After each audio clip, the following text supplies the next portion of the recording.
Hey, so excited to be here with you guys this week talking about chapter 17 in Acts. We're with our friend Paul here, still moving forward, being persecuted from all sides, but he's pressing in and still sharing the good news and the gospel and letting everybody know what Jesus wants for their lives.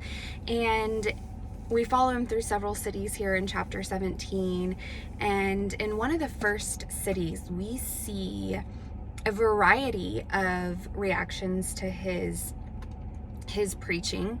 One of them was like, hey, this guy maybe is onto something. And then this other extreme reaction is, no, this is terrible. What is he doing? What is he thinking? And it stuck out to me because I thought of how idolatry, which is what the problem is in most of these cities, and it's what the problem is with me in my heart most days, and with a lot of us, is that when we're confused and distracted by idolatry, it can incite fear because we're not focused on truth.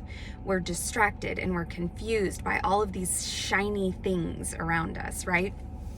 And sometimes we can get a sense of false control when we are lost in that world of idolatry, like somehow we're in control.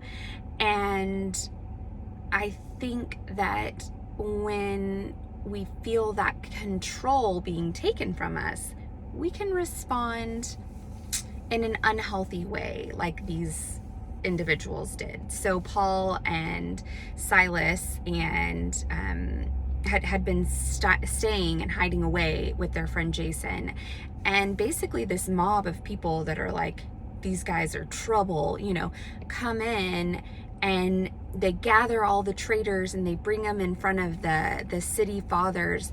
Here I'm reading out of the Message version, chapter 17 verses 6 and 7 says, yelling hysterically, these people are out to destroy the world, and now they've shown up on our doorstep attacking everything we hold dear, and Jason is hiding them, these traitors and turncoats who say Jesus is king and Caesar is nothing.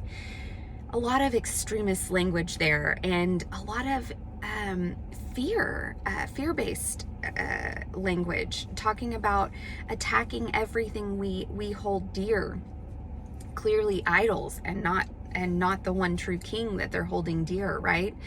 And that clearly was a problem in a lot of the cities. Further down in verse 16 talks about how Paul was getting angry because everywhere he looked there were idols, and it says even the city in Athens, the city was a junkyard of idols. And as he goes on further and he's talking to these Athenians, he's like, hey, I'm here to introduce you to this God so you can worship intelligently. Know who you're dealing with. And that's verse 23 in the Message version. I love that. Worshiping intelligently. Am I worshiping intelligently? Because when I am, and I'm worshiping through truth, through a lens of truth, there is no fear. There's freedom there. There's freedom to know that I am not in control.